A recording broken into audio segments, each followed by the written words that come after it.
Zdravím vás, kolegovia rybári.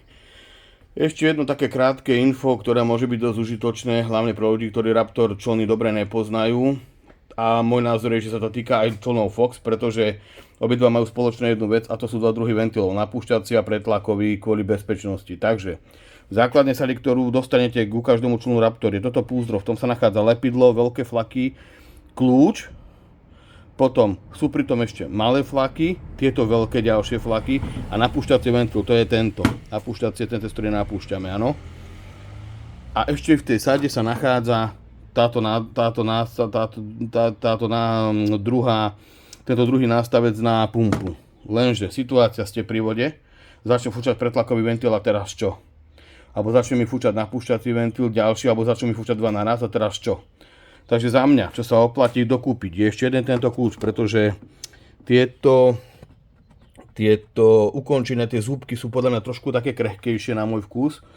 Takže za mňa by to dávalo zmysel. Dokúpiť si dva pretlakové, dokúpiť si ešte aspoň jeden napúšťací, aby som mal dva, pre istotu, lebo človek nikdy nevie, a ešte jeden kľúč. Teraz som to menil som práve tento ventil, lebo mi malinko púšťal, málo, ale išlo mi to na nervy.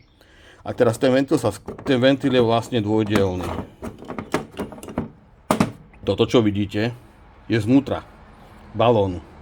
Takže ak to chcete meniť, ak máte komory pri sebe, ako má napríklad 470, je jedno, či je to Xtreme alebo X-White, vypustíte obidve komory na maximum dole, ventil musíte otočiť tak, aby bol zhora, zatlačíte si ho dole a potom ho vyšrobujete. Lebo inak, keď to budete robiť tak, že jedna komora je nafúknutá, druhá vyfúknutá, toto vám spadne dovnútra do balóna a musíte to potom pracne hľadať.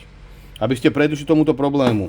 Vypustíte, otočíte si tým, že tá guma voľná, otočíte ten balón tak, aby ventil bol ako keby na vrchu, stlačíte to dole, potom si vyšrobujete ventil, toto vám vlastne zostane vonku, to vyšrobujete pomocou tohto kľúča, týmto nástavcom ten ide sem, takto, celé to vyšrobujete, zoberiete si druhý ventil, ktorý si pripravíte, musíte ho dobre našrobovať, toto sa to potom nelepí. Tesnenie je tu, ktoré sa opiera z vnútornej strany, tuto má urobené osadenie. Potom to poriadne dotiahnete a potom to nafúkate a vyskúšajte to jarovou vodou, či to nefučí. Je to také, že keď človek o tom nevie, tak potom pracne musí toto dohľadávať, takisto sa mi to stalo. Preto vám to tu vrajím do toho videa, ako sa to dá vymeniť aj pri vode.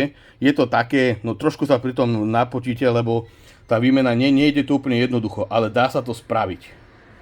Preto môj názor je, že ako náhle máme ísť niekam k vode, a aby som si bol všetkým istým, tak toto je podľa mňa taká celkom super sada, pretože tie ventile nestoja fakt veľa peňazí a už prihodiť nejakých 20 € na nákupe 1000 € člna podľa mňa nie je taká tragédia.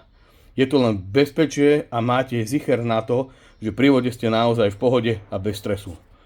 Takže pekný deň a veľa úlovkov.